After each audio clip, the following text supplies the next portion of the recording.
politique en France. Hein. Quand je vois des chefs d'État qui vont mettre des femmes au pouvoir dans certains ministères, en plus qui pour la plupart du temps ne servent à rien, juste pour avoir un quota de femmes.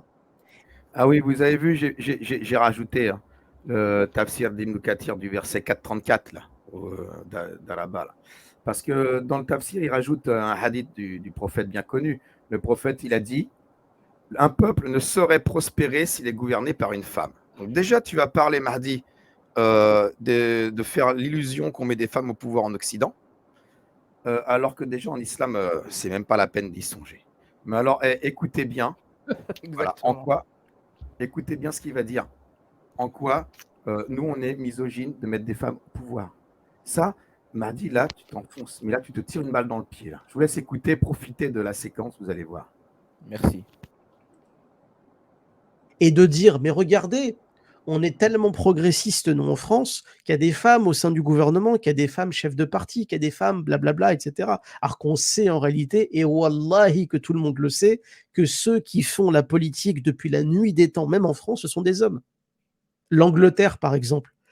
Ça aussi, c'est marrant, parce qu'il y a beaucoup de gens qui nous parlaient quand la reine d'Angleterre était encore vivante, Elisabeth II, et des gens qui disaient, mais regardez, Elisabeth II, c'était quand même la reine d'Angleterre.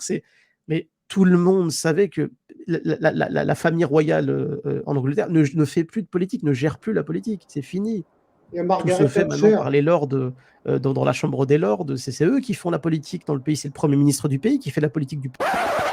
Même là, il se trompe. En politique, si vous voulez des discours, demandez à un homme. Si vous voulez des actes, demandez à une femme. Ainsi parlait Margaret Thatcher en 1975. L'action, maître mot de cette femme née en 1925 dans une famille de petits commerçants où le sens de l'effort est une valeur déterminante. Études de chimie et de droit, députée en 1959, chef du Parti conservateur en 1975. 4 ans plus tard, elle devient la première femme Premier ministre du Royaume-Uni. Les années Thatcher commencent, elles vont changer le pays.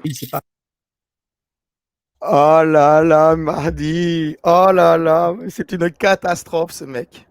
Et il se prend pour un intellectuel quand il parle, vous avez vu? Oh, il cite comme exemple l'Angleterre, où en disant c'est le Premier ministre qui décide.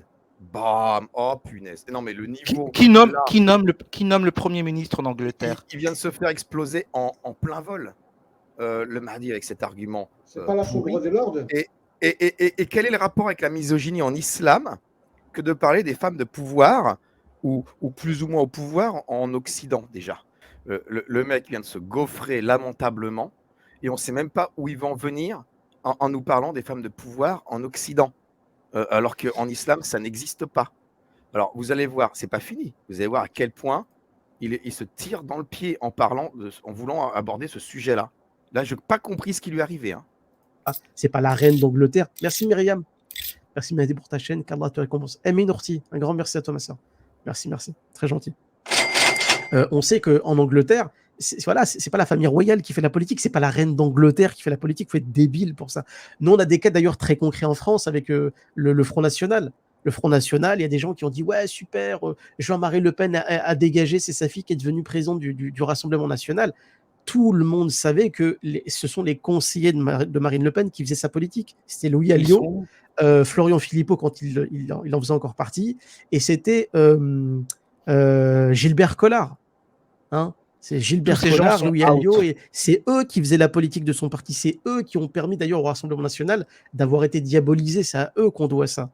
Mais tout le monde savait que Marine Le Pen, c'était une crétine, une idiote. Elle a perdu toutes ses élections. C'est n'importe. À chaque fois qu'elle se retrouvait face à quelqu'un lors d'un débat, elle se faisait plier en 4.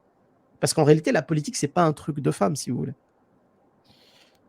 Totalement faux, parce que tous les gens qui ont assisté Marine Le Pen, ils citent lui, Alliot et Philippot, ils sont très, très secondaires. Hein. Marine, elle dirige son parti. Hein. C'est pas une marionnette. Mais le plus important, c'est ce qu'il a dit à la fin. Ce qu'il a dit, je remets juste la dernière phrase. Les femmes sont incapables de pouvoir. Bah oui. Attends, on est à combien là? J'ai peur de venir trop en arrière, mais attends. À partir du moment où j'ai mis le texte, d'ailleurs, on voit, je n'ai vu de gens qui manquent plus de raison. Hein. Il parle des femmes, le prophète. Attends. Mais tout le monde savait que Marine Le Pen, c'était une crétine, une idiote. Elle a perdu toutes ses élections. C'est n'importe. À chaque fois qu'elle se retrouvait face à quelqu'un lors d'un débat, elle se faisait plier en 4. Parce qu'en réalité, la politique, c'est pas un truc de femme, si vous voulez. C'est connu, je veux dire, historiquement.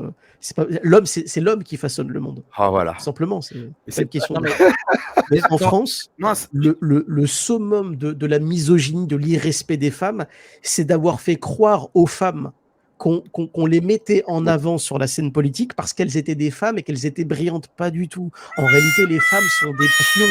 De l'échiquier politique français. Tout le monde. Absolument. Il est à côté de la plaque parce que Marine Le Pen.